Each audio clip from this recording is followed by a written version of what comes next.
To what it do, it's your boy TWV coming in hot with the Elimination Chamber predictions, man. Elimination Chamber is less than an hour away. I am kind of late.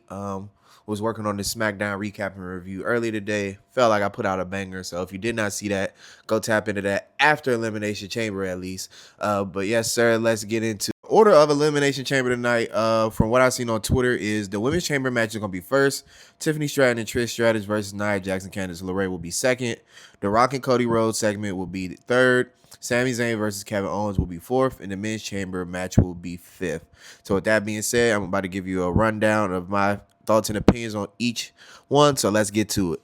Women's Elimination Chamber. I have Bianca Belair winning, unless Bianca's the one that attacked Jade, and somehow Jade comes back tonight, and that throws off her or Naomi, vice versa, or Naomi's the one that attacks her, you know. So I feel like the only one in this scenario that could face Rhea Ripley and it be a superstar caliber main event would be Bianca Belair. Like I've said in several videos, Bayley and Roxanne Perez are going to go off to do their own thing. Naomi is probably the one that attacked Jade, so she's going to go off into that with Jade.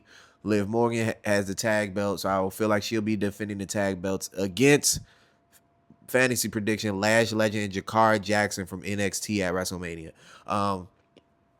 Alexa Bliss, I really don't think right now, as of plans wise, she just returned. She has to make the card. I just don't know in what form. It's going to be a beautiful match, though. Roxanne Perez is probably going to have the best showing in the match. She had the best showing in the Royal Rumble. She is the prodigy, an amazing champion down in NXT. I gave her so much praise the other day in the video. So Roxanne Perez is definitely the one that, if I was picking a extreme dark horse, it would be her. But I just feel like her trajectory right now, no disrespect, she is not WrestleMania main event ready out the gate. I think she has to get that first one with Bayley, and then this time next year she'll definitely be in that main event, and without a shadow of a doubt she'll be put on a 5-star classic. Is the tag match with Nia Jackson and Candice LeRae versus Tiffany Stratton and Trish Stratus. There's not going to be too much with this. It's going to be a cute, calm, and collective little tag match. I don't think it goes past 15 minutes. It's going to do what it needs to do, service purpose, to have Trish Stratus on the pay-per-view because it is in Toronto in front of her kids. A beautiful moment celebrating her 25 years in the industry. So I feel like it'll be, them hitting like a Stratus faction and into the prettiest moonsault ever to get the win. And then that's pretty much the match after that. And with that being said, let's get to the next one. We've all been waiting for. Cody Rhodes gives his decision to the final boss. I feel like Cody Rhodes is not going to sell his soul unless The Rock comes out of left field with something crazy in the middle of this segment. And then I feel like John Cena will come out and try to save Cody. I don't know. I don't think nobody. I don't know if somebody intervenes or not. I feel like Seth may come out. I don't know. I don't think the segment is just them two the entire time. I do feel like before Cody, in his words, the mouths, yes, somebody comes to stop him, and that goes and branches off into his own thing with The Rock. If Cody says yes, this Road to WrestleMania gets extremely interesting because now he's getting pushed by The Rock, and now things get extremely crazy from there. If he does say no, I do feel like I said this in a SmackDown recap yesterday. Today. Drew McIntyre is the one that I feel like sells his soul because Drew McIntyre and Rock have had a really great relationship. The Rock personally gave Drew a great gift once he re-signed with the company. So low key, I feel like Drew is The Rock's champion. It's just been in the shadows in the background and is going to come to the forefront on the road to WrestleMania. If Cody says no, I feel like Drew does win the chamber. Of course, you see I have my John Cena merch on, so I think John Cena is going to win. But I'm going to have a case for every superstar that could win the men's elimination chamber once we get to that segment. But with that being said, let's get to the next one. Be Sami Zayn versus Kevin Owens in their unsanctioned match. This is going to be an all-out war. They're going to pull out all the stops. It's going to be the match of the night.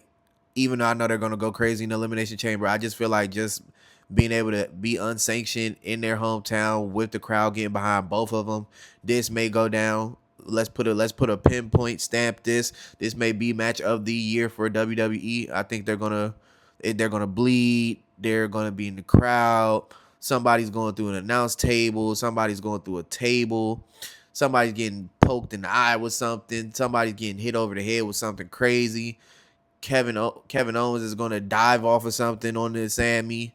Like somebody's getting superplexed through something crazy. Like the match is gonna end with basically both of them are not gonna be able to get up, which is really cool. Like, hey, just call it a draw.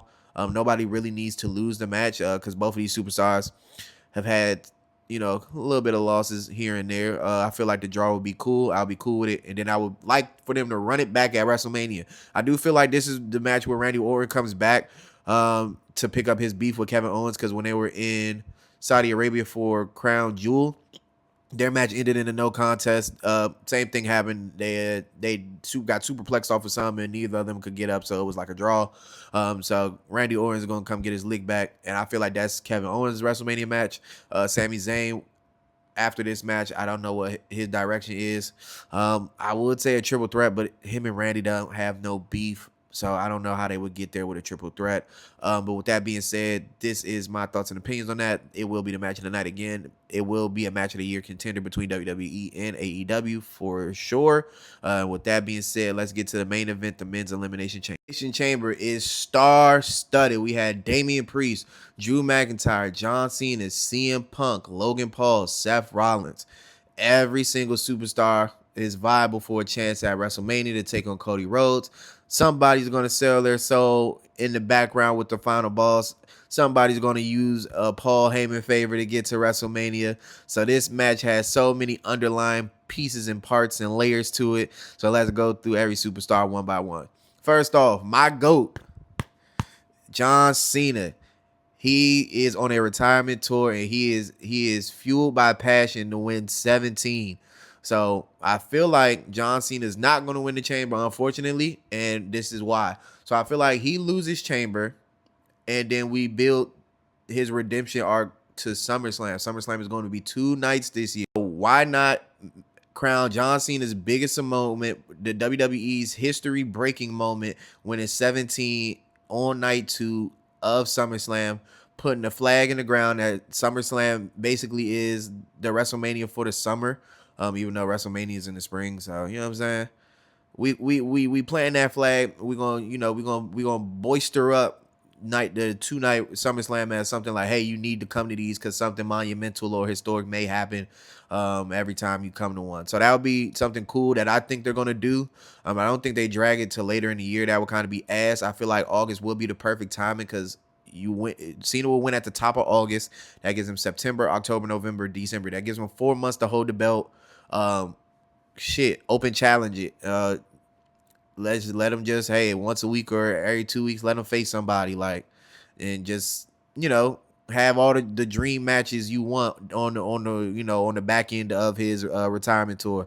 Give him Carmelo Hayes, give him Sami Zayn, give him Jey Uso, give him Damian Priest, give him Gunther, give him Drew McIntyre, give him CM Punk. Like just throw the well at him and tell him, hey, Cena, you win this belt, you going on a gauntlet before you hand this joint off. Like that's what I would personally do.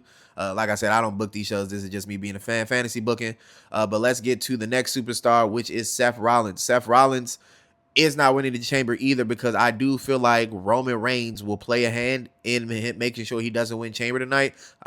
We may have a special Roman Reigns appearance. I doubt it, though. It would be cool to have Roman Reigns do like how Shawn Michaels screwed over Undertaker back in the day and came from under the floor and attack Rollins, or just like how AJ Styles did last year. He came into he flew to Australia just to beat up LA Knight with a steel chair and then further they feud. I feel like that would be the perfect way to get Rollins and Reigns at WrestleMania because receipts have to be made because the double stomp at the Royal Rumble is going to get paid back. Damian Priest is the only one that has a chance, but it's like a 2% chance. Like I will feel like Triple H pulls something out of his ass if Priest won. No disrespect to Priest, but he would either have to sell his soul and be Rock's champion. I don't see that happening. And then, yeah, outside of that, I really don't have an idea of how Priest could even win this match. I feel like him and Drew are going to go off into their own thing unless, like I said earlier, Drew is the one that sells his soul. and he is the one that wins, and then that's how he gets to Cody. And finally rights all the wrongs that he had during the year of 2024. Let's go to CM Punk. CM Punk. There's two ways CM Punk gets to this main event. He wins tonight, or the Paul Heyman favor. But I have a speculation now. The Paul Heyman favor is intertwined with selling his soul. And Punk always has a thing where he says the greatest trick the devil ever played was to act like he didn't exist. So Punk is all on his good guy shit right now, and he could really be the one that's in the background. Like, you talked to Paul Heyman a couple months ago, and now, we're merging these storylines together. Like, hey, you owe me a favor in return. That favor may have been wrapped in the final boss, his stench of Punk having to sell his soul for the favor, because Punk wants to main event the WrestleMania that bad. So that's the two ways I see it going with that. Logan Paul, same thing with Priest. I have no 0.1% chance of Paul winning this. Like, he's in there just because of his name and the fanfare. Logan Paul's a great superstar, though. He's definitely going to show out in the match. The match is going to be amazing. Definitely going to be the second match of the night. Sami Zayn and Kevin Owens are going to be match one of the night, like top tier. But yeah, I don't see Logan Paul winning it at all. Like I said in the previous video, Paul wins the belt in his WWE career for shock value, but I do not think he has a lengthy title reign, because you've seen what he has done with United States Championship last year. He had 2 defenses. So whoop-de-doo.